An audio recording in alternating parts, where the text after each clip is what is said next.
Bonjour à tous, il est 15 heures. Ravi de vous retrouver pour ce journal dont voici les titres de l'actualité.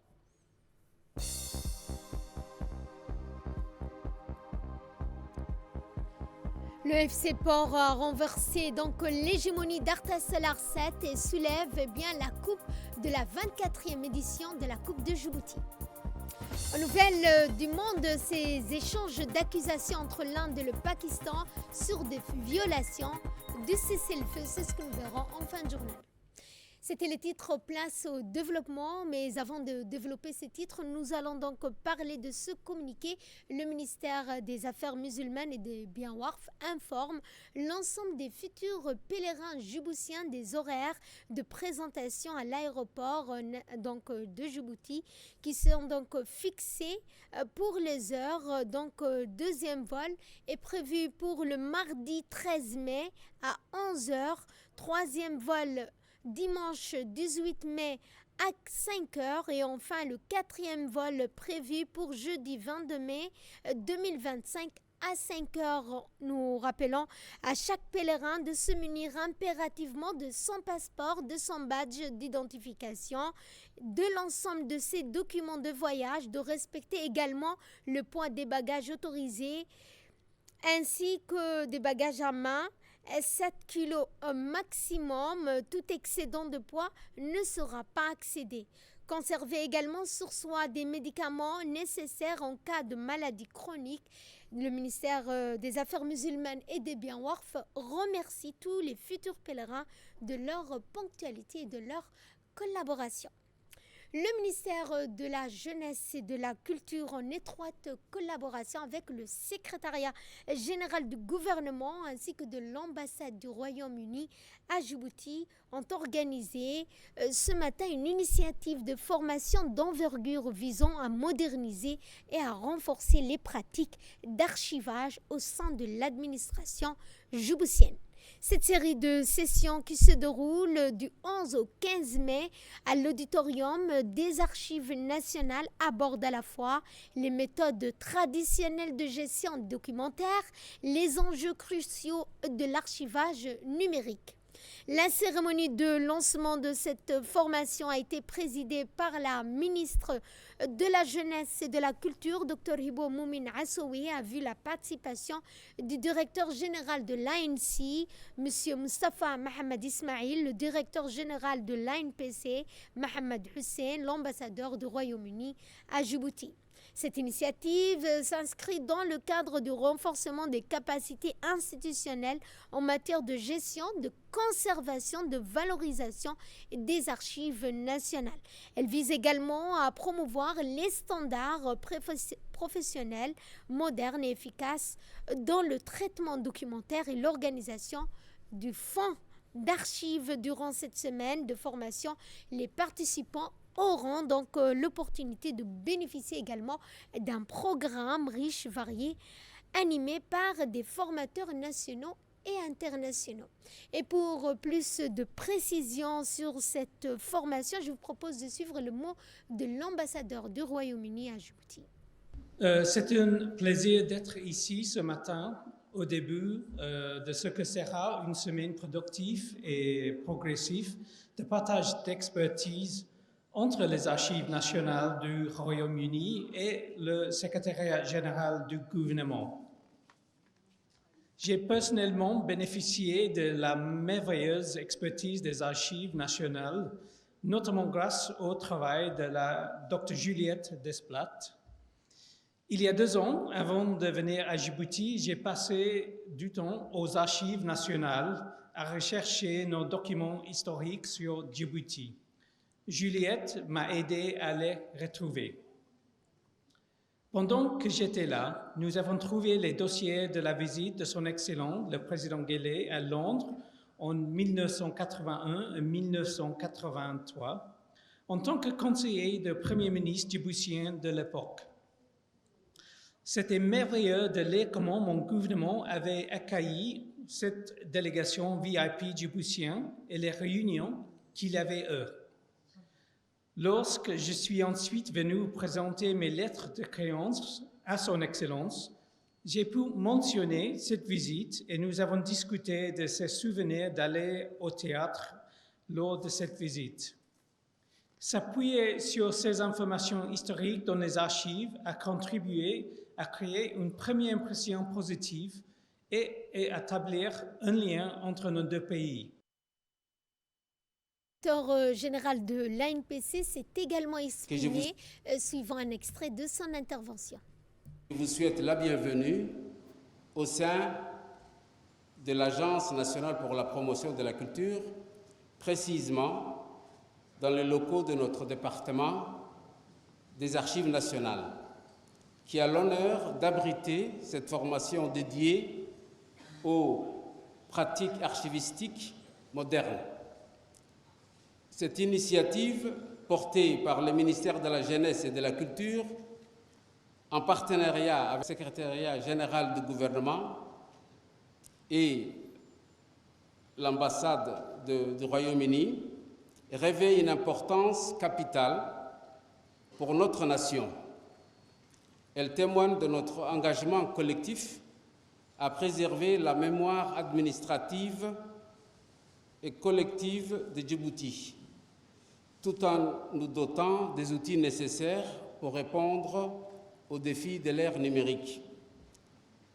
Durant cette semaine, vous aurez l'opportunité d'échanger avec des experts des Archives nationales britanniques, de découvrir des projets réussis et de renforcer vos compétences en matière d'archivage, notamment à travers des ateliers pratiques. Je tiens à remercier nos partenaires, en particulier les Archives nationales du Royaume-Uni, pour leur précieux soutien. Quant au directeur général de l'ANC, M. Moustapha Mahamat, il n'a pas manqué de rappeler l'importance que revêt cette formation. La formation qui débute aujourd'hui vient renforcer cette dynamique.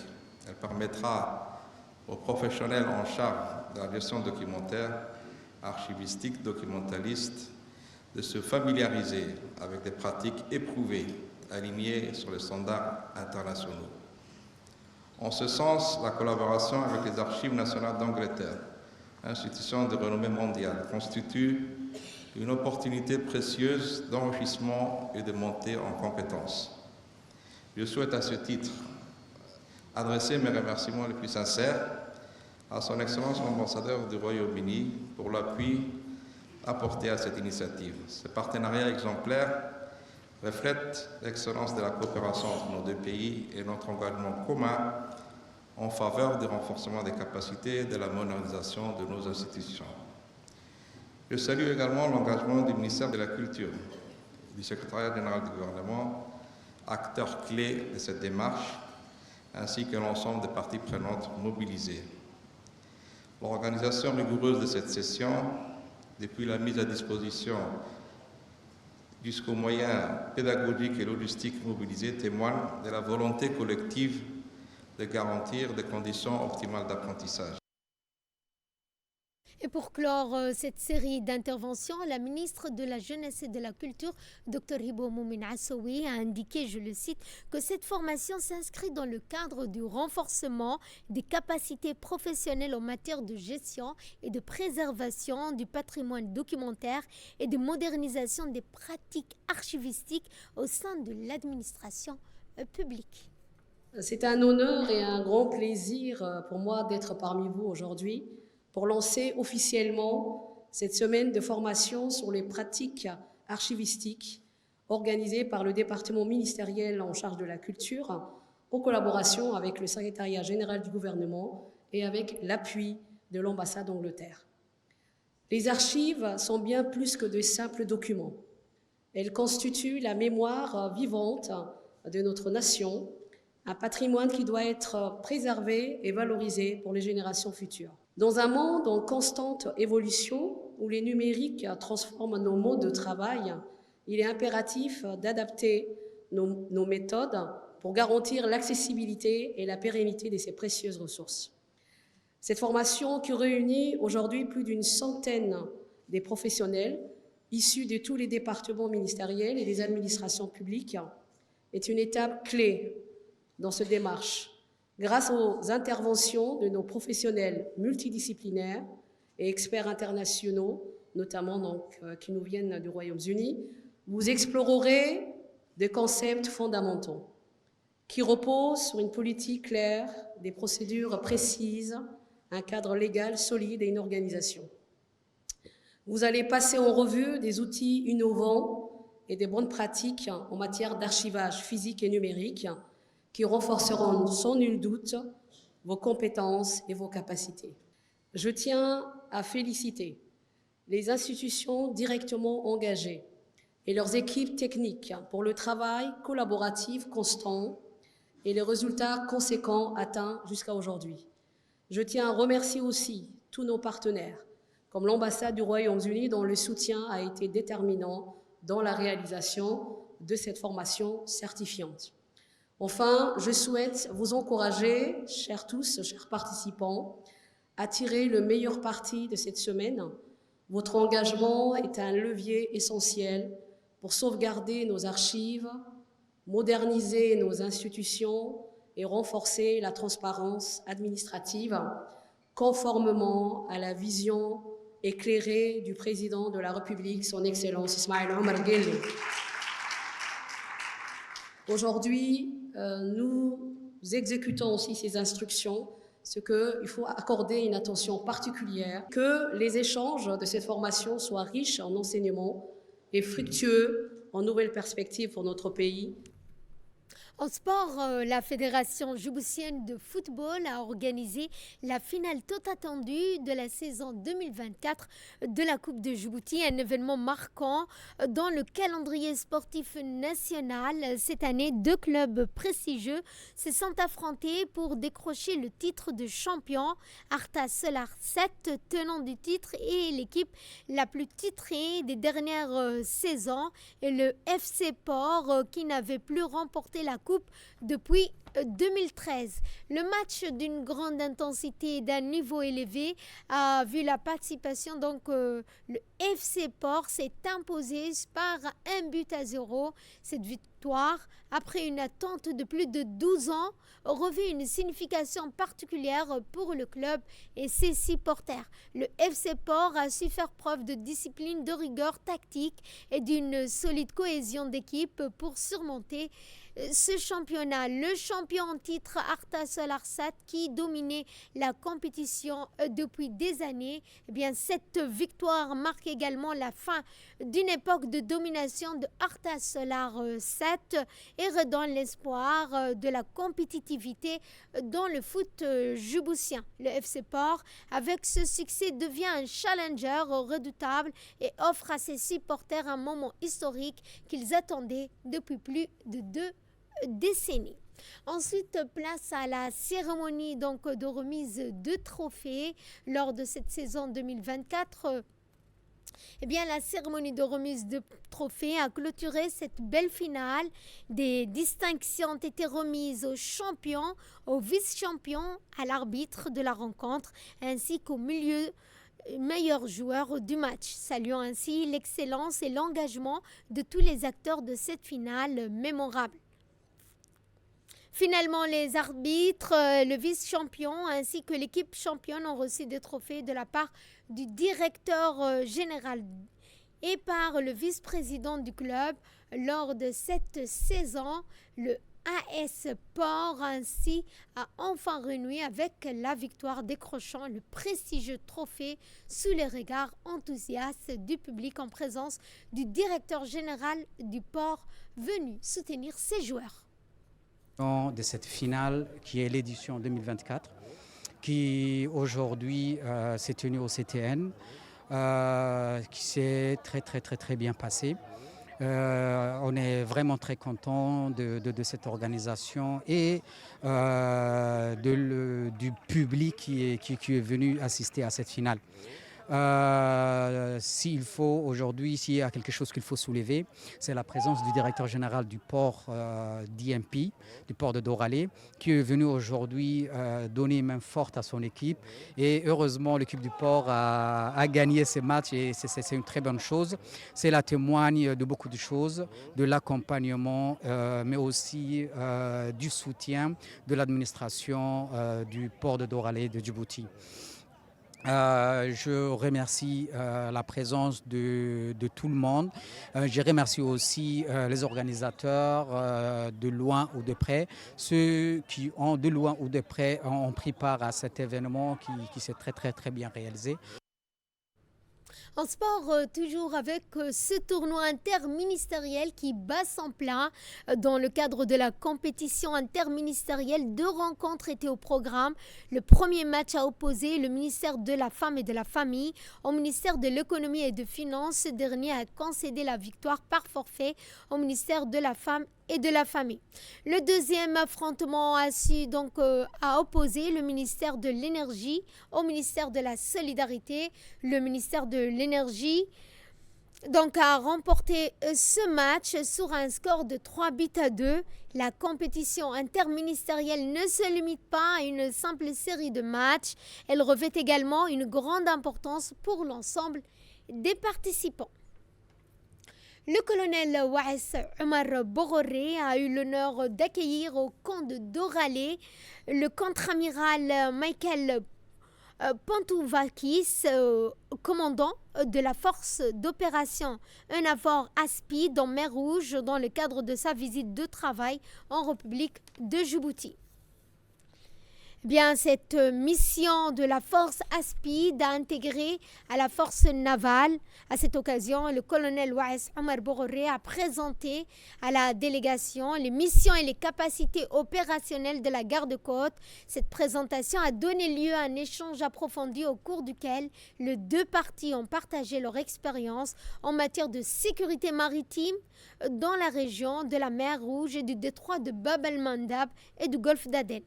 Quant au contre-amiral, il a souligné l'importance cruciale du rôle joué par les gardes-côtes djiboutiennes dans la sécurisation du golfe d'Aden et du détroit de Bab el-Mandab. Il a également souligné et salué les performances remarquables réalisées par cette institution depuis sa création. Cette visite s'est achevée par un échange de cadeaux et une photo de groupe marquant ainsi cette rencontre mémorable.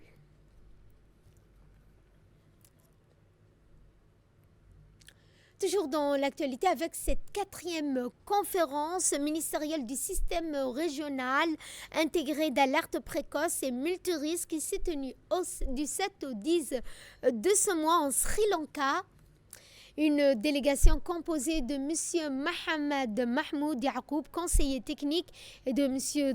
Ahmed Ibrahim et ingénieur Mohamed Ismail Nour, directeur de l'Agence nationale de la météorologie, ont participé à cette conférence visant à renforcer les capacités des services météorologiques nationaux et à maximiser les retombées socio-économiques de ces avancées. Le but de cette conférence était l'occasion pour les hauts responsables ministériels de débattre pour un engagement collectif en faveur de la mise en œuvre d'un plan directeur des RIMS 2026 à 2030 à l'aide de la déclaration ministérielle face à l'évolution constante des risques technologiques.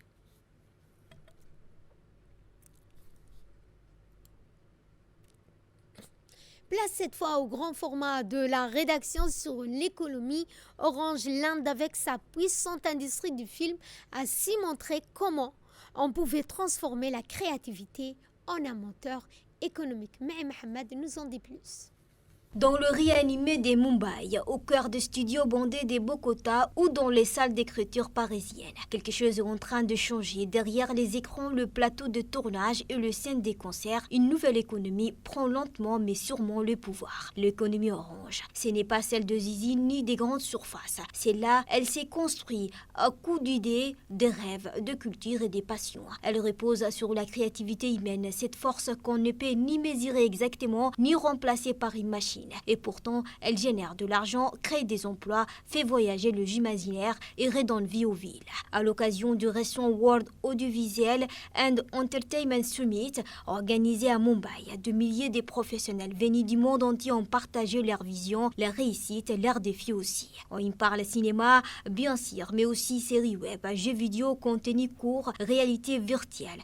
Bref, tout ce qui aujourd'hui captive nos regards, nos émotions et notre attention. L'Inde, avec sa puissante industrie du film, a montré comment on pouvait transformer la créativité en moteur économique. Le pays mise gros sur ses artistes, ses techniciens, ses conteurs d'histoire, convaincus que le futur passe aussi par là. Et ce n'est pas un hasard si Bollywood attire autant de regards du monde entier. Ailleurs, en Colombie, c'est carrément un modèle national qui s'est construit autour de l'économie orange. Là-bas, on ne voit plus la culture comme une dépense, mais comme un investissement. Des politiques publiques au soutien direct aux artistes, tout est fait pour valoriser ces trésors vivants qu'est la création locale. Même en Afrique, où le talent foisonne, mais manque souvent des moyens, des initiatives émergent.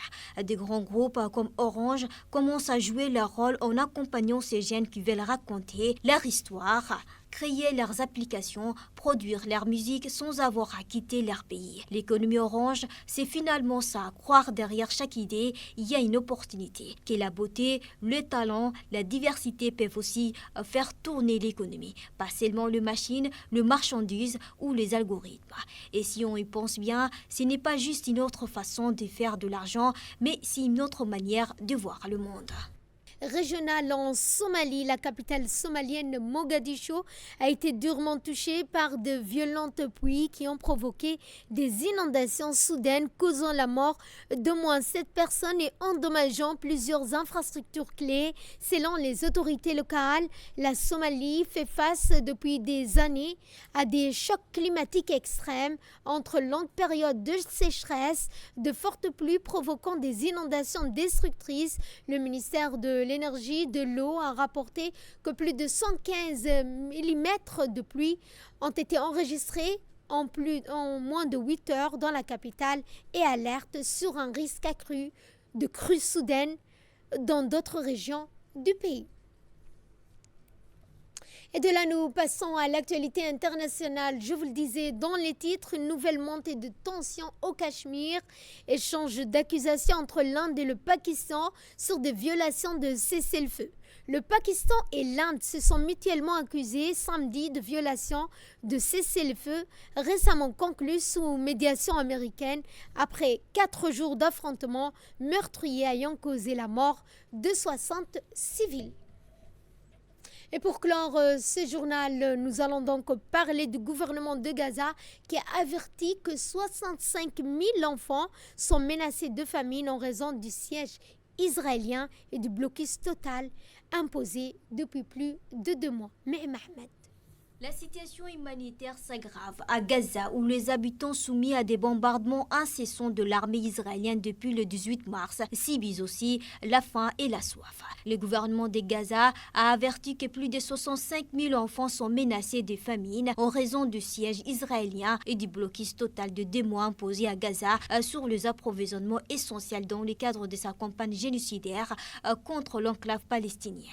L'autorité palestinienne de l'eau a mis en garde contre la catastrophe humanitaire imminente à Gaza en raison de l'effondrement des services d'eau et d'assainissement dans le contexte de la guerre génocidaire israélienne. Elle a déclaré que l'enclave était devenue une région qui meurt de soif. L'autorité palestinienne de l'eau a accusé Israël de commettre un crime de guerre grave et systématique en utilisant la soif et la famine comme outil de génocide. Elle a déclaré que l'extraction d'eau à Gaza a diminué de 70 à 80% depuis le début du génocide en cours.